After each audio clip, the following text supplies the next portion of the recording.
कुछ ऐसे क्वेश्चंस हैं आपके, सपोज डैट कि कैंप की बात कर रहे हैं, तो आपको पता है कि अगर सोशल डिस्टेंसिंग का पालन नहीं किया जा सकेगा तो कैंप को हम लोग अलाउ भी कराएंगे और कैंप के माध्यम से शिक्षक नियोजन का काम भी करवाया जाएगा। फिजिकल टीचर का सवाल है। आपको मैंने कल भी बताया था कि फिजिकल टीचर के फिजिकल इंस्ट्रक्टर के पोस्ट क्रिएशन के लिए फाइल क्रिएट कर दिए गए हैं, और चूँकि ऑनलाइन मैंने प्रोसेस इसको करने का प्रयास कर रहा हूं और उसके सॉफ्टवेयर डेवलप हो रहा है, तो निश्चित रूप से वो समय पूरा होगा और शिक्षक नियोजन से पहले फिजिकल टीचर्स को अपॉइंटमेंट लेटर भी दे दिए जाएंगे। डीलेड प्राथमिकता का प्रश्न है। डीलेड प्राथमिकता को समाप्त नहीं किया जा सकता है, हायर लेवल पर डिसीजन हो चुका है, ये क्लियर कट है। चूँकि डीएलएड को 1 से 5 में ही प्राथमिकता दी गई है, बीएड वालों के लिए हाई स्कूल तक अपॉर्चुनिटी, इनके लिए अपॉर्चुनिटी नहीं है, यही एक लॉजिक देकर रखा गया है। कैंप के लिए मैंने आपको बता दिया है। लाइब्रेरियन के लिए भी कोशिश हो रही है और उसके लिए भी फाइल क्रिएट हो रहा है, तो बहुत जल्दी लाइब्रेरियन के लिए भी वैकेंसी जो है वो अनाउंस कर दिए जाएंगे। कुछ लोगों ने कहा कि आप बोलेंगे तो दिसंबर सीटेट को भी अलाउ कर दिया जाएगा। ऐसा नहीं है, मैं क्यों ना बोलूं, बोलने की बात यहाँ नहीं होती है। माननीय हाईकोर्ट से जो डिसीजन हुआ है, उर्दू ट्रांसलेटर का एग्ज़ाम कब होगा। देखिए, एग्ज़ाम आप ये मान के चलिए अगस्त तक कोई भी एग्ज़ाम संभव नहीं है। कोई भी एग्ज़ाम सितंबर अक्टूबर तक ही संभव हो पाएगा। स्टेट सिलेबस की बात कर रहे हैं। स्टेट सिलेबस पहले ही मैं बता चुका हूं और मैंने पहले भी कहा है, मेरे सारे सर्टिफिकेट में फादर्स नेम गलत है। अगर फादर्स नेम गलत है, डोंट वरी, आप एफिडेविट करा लीजिए और फिर दे दीजिए। और जो आपके बोर्ड में 10th में जो नाम है, अगर वो आप मानते हैं कि सही है, उसी नाम को बाकी भी बोर्ड में इंस्टीट्यूशंस में सही करा लीजिए। अगर वो भी गलत है तो स्कूल से फॉरवर्डिंग लेटर लेकर बोर्ड से उसको सही करवा लीजिए। आपके नाम में गलती नहीं, फादर्स नेम में एरर हो सकता है, कहीं कुमार की जगह आर कम होगा, या फिर अपने कुमार नहीं होंगे, सीधे प्रसाद, सिंह, शाह, श्रीवास्तव, कुछ भी हो सकता है। तो बीच के अगर कुछ छूट गए होंगे, स्पेलिंग मिस्टेक होगा, तो उसको कंसीडर किया जाएगा और आप केवल एफिडेविट करके आप दे दीजिए। सो सर्टिफिकेट को लेकर अब मुझे लगता है कि आपके दुविधा जो है दूर कर लिया गया है।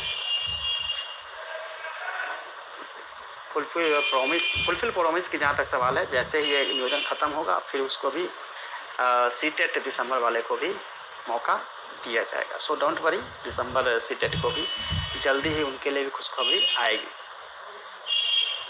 यानी हमने सीटेट जुलाई नंबर कैटेगरी पास किया, अगर वाले में सीट पर अप्लाई कर सकते हैं। देखिए, जहाँ तक जनरल आपको कोई कंसेप्ट है, अगर आपके सीटेट के मार्क्स जनरल कैटेगरी के हैं, आप सीटेट के लिए जनरल कैटेगरी पे आप बिल्कुल अप्लाई कर सकते हैं। बट आपके मार्क्स अगर ओबीसी है या बीसी है या फिर दिव्यांग वाला है या फिर एससी एसटी का है, तब आप जनरल सीट पे नहीं जा सकते हैं। बट अगर आपके मार्क्स जनरल कैटेगरी के हैं तो आप जनरल के सीट पे अप्लाई कर सकते हैं और आप सेलेक्ट भी हो सकते हैं।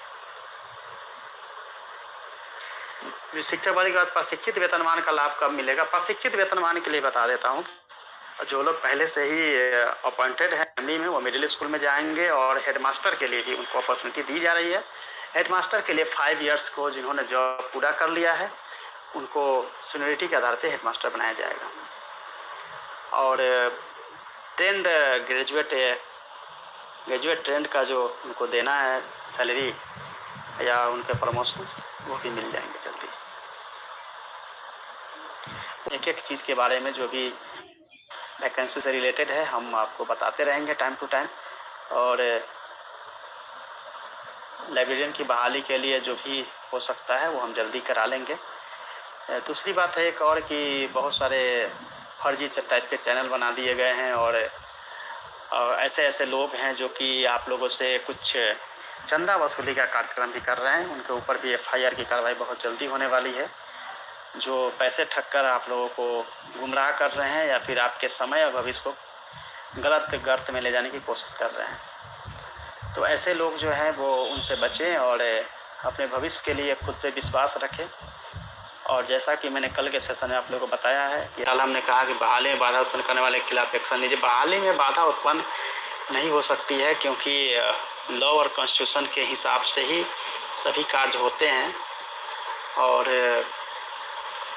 हमेशा जो होता है वो मैंने कल भी आप लोगों को बताया है कि हमेशा लगता है कि अपना जॉब हो जाए, बाकी दुनिया जाए भाड़ में। यह कॉन्सेप्ट पे लोग जीने वाले लोग होते हैं। और कई ऐसे लोग भी आप लोगों के बीच हैं जो इस टीचर के नियोजन से संबंधित ही नहीं है। वो व्यक्ति ना कभी सीटेट पास किया है, ना बीएड किया है, लेकिन वो आपका नेता बन के घूम रहा है। तो आप इसे समझ लीजिए कि आपके पैसे पे उसका ध्यान है और आपके भविष्य को ख़राब करने पे ध्यान है। वो कहीं से भी आपकी भलाई के लिए कोर्ट और कचहरी नहीं कर रहा है। और इसमें कोर्ट स्टे कर सकती है, ना ही कोर्ट जो है इस पर कुछ डिसीजन निगेटिव कर सकते हैं। बिकॉज मैं अच्छे से जानता हूँ कि जो रूल है, रेगुलेशन है, उसके हिसाब से नथिंग पॉसिबल। और जितने भी लीगल पॉइंट्स हो सकते हैं उसको मैंने देखा है। तो कहीं भी बहाली में कहीं अड़चन आना, स्टे होना, इसकी कोई भी पॉसिबिलिटी नहीं है। जो लोग मुगालते में है कि आप नहीं है, क्योंकि मैं खुद एलएलबी हूँ और लीगल पॉइंट्स को समझता हूँ, इसलिए मैं आपको